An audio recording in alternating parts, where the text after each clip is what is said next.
Perkenalkan, nama saya Ashari Basri. Saya merupakan guru mata pelajaran prakarya kelas 7 dan kelas 8 di SMPN 1 Bajo Kabupaten Luwu Provinsi Sulawesi Selatan.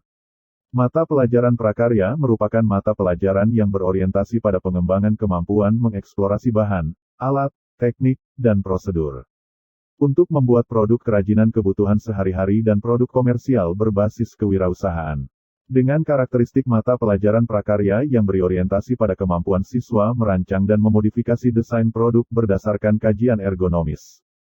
Sesuai potensi lingkungan dan kearifan lokal yang berbasis kewirausahaan.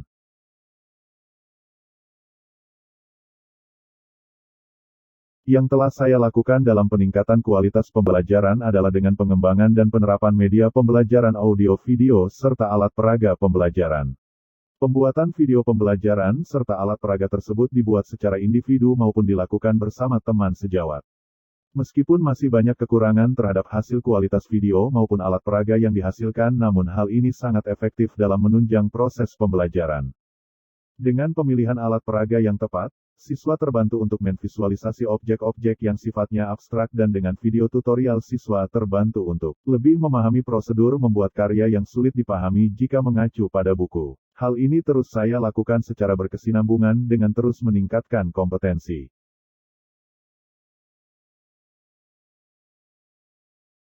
Yang sedang saya lakukan adalah mengimplementasikan pembelajaran berdiferensiasi dalam pembelajaran. Dalam mengimplementasikan pembelajaran berdiferensiasi, saya melakukan tahapan yaitu, langkah awal melakukan pemetaan kebutuhan belajar berdasarkan 3 aspek, yaitu kesiapan belajar, minat belajar, dan profil belajar siswa. Pemetaan kebutuhan belajar siswa, saya lakukan dengan menggunakan angket. Dari hasil pemetaan kebutuhan siswa melalui angket, diperoleh sebuah pemetaan untuk perencanaan pembelajaran diantaranya. Yang pertama, kesiapan belajar siswa. Dari jumlah responden 32 siswa terdapat kesiapan belajar secara konkret dengan jumlah siswa 17 orang. Siswa yang siap belajar secara abstrak sudah dapat mengikuti pembelajaran dalam strategi proses yang dilakukan. Siswa yang siap belajar konkret, perlu pemahaman mendasar yaitu dengan fakta dan konsep. Kemudian yang kedua, minat belajar siswa. Siswa menyenangi kegiatan menggambar sebanyak 11,5%. Menonton video sebanyak 65,5%. Dan siswa yang menyukai mendengarkan cerita sebanyak 4,5%, serta yang menyenangi olahraga sebanyak 18,5%. Dan yang ketiga berkaitan dengan profil belajar siswa, didapatkan bahwa siswa dengan gaya belajar visual sebesar 65,5%, auditori 5%, dan kinestetik 29,5%. Berdasarkan data tersebut, maka saya melakukan perencanaan strategi konten dalam bentuk bacaan yaitu slide, video tutorial pembelajaran, dan alat peraga.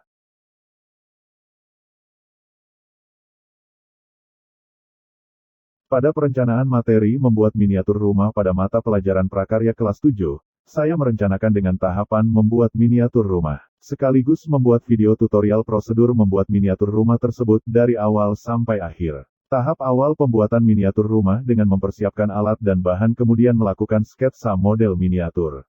Pembuatan sketsa dapat dilakukan secara manual maupun secara komputerisasi.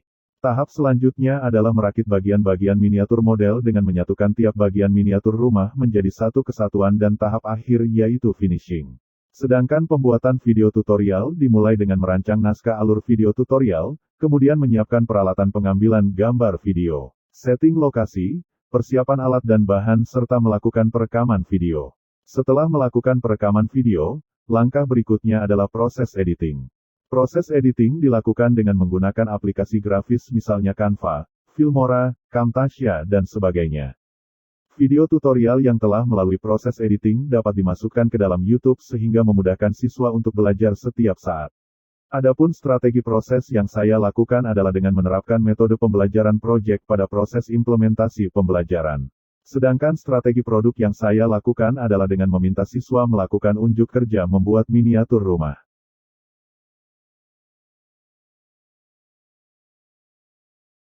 Pada implementasi pembelajaran berdiferensiasi didahului dengan kegiatan pendahuluan.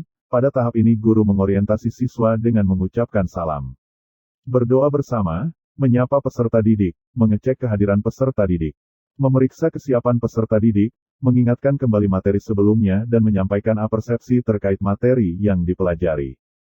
Selanjutnya guru menyampaikan tujuan pembelajaran yang ingin dicapai. Pada berdiferensiasi proses, saya menggunakan model pembelajaran berbasis proyek. Model pembelajaran berbasis proyek adalah model pembelajaran yang memberikan kesempatan kepada siswa untuk mengelola pembelajaran di kelas dengan melibatkan kerja proyek.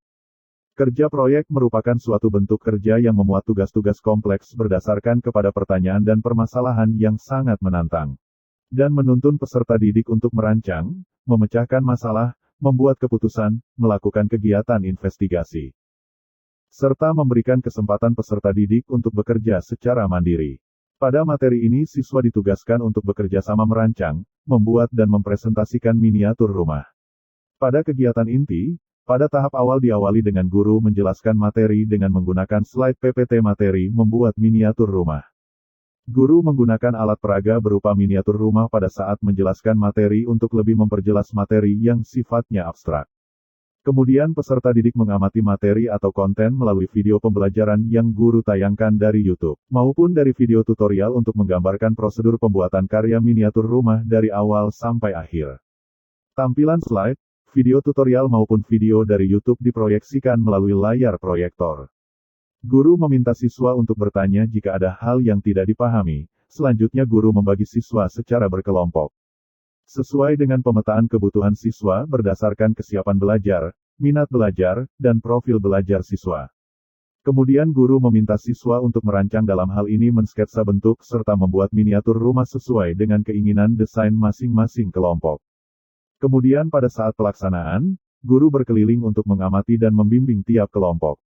Kemudian strategi diferensiasi produk yaitu dengan unjuk kerja. Pada proses penilaian digunakan rubrik penilaian unjuk kerja siswa. Meskipun dikerjakan dalam kelompok namun tugas yang diberikan adalah tugas individu. Hal ini dimaksudkan untuk memudahkan dalam tutor sebaya.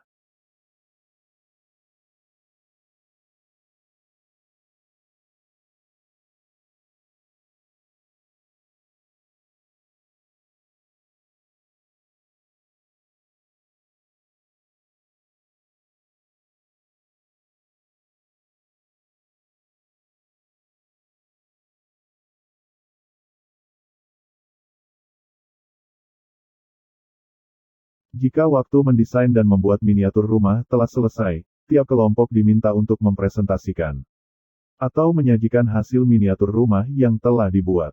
Tahap akhir pada kegiatan inti ialah guru memberikan umpan balik, memberi penguatan materi yang lebih luas, lebih memotivasi siswa, serta memberikan apresiasi kepada seluruh peserta didik. Pada kegiatan penutup, peserta didik merangkum dan membuat kesimpulan pembelajaran. Guru dan peserta didik melakukan refleksi. Guru menyampaikan kegiatan untuk pertemuan selanjutnya. Guru menutup kegiatan pembelajaran dengan salam penutup dan rasa syukur. Hasil dari rubrik penilaian digunakan untuk tindak lanjut pembelajaran, di mana siswa yang telah mencapai tujuan pembelajaran diberikan pengayaan dengan meminta mengeksplorasi bentuk dan material miniatur rumah yang lebih kompleks.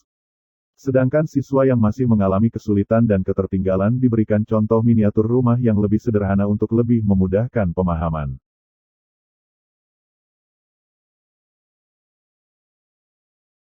Peningkatan kompetensi dalam hal pengembangan media pembelajaran audiovisual serta kompetensi pembuatan alat peraga menjadi hal yang akan saya tingkatkan ke depannya. Berbagai hal yang akan saya lakukan yaitu mempelajari berbagai aplikasi grafis maupun video editing serta upgrade kemampuan. Menggunakan alat untuk membuat video melalui berbagai pelatihan akan meningkatkan skill yang saya miliki. Sehingga ke depannya hasil video yang saya buat dapat lebih baik kualitasnya dan tentu saja akan berdampak pada proses pembelajaran. Saya juga memiliki ketertarikan dengan media pembelajaran menggunakan augmented reality. Dan telah memulai mencoba mengembangkan media pembelajaran tersebut namun masih perlu banyak perbaikan. Pada augmented reality dalam pembelajaran, setiap objek ditampilkan dengan gambar secara visual dalam format 3 dimensi. Menggunakan animasi, suara dan warna yang menarik serta dibuat dalam aplikasi mobile sehingga pembelajaran menjadi lebih menarik dan tidak membosankan.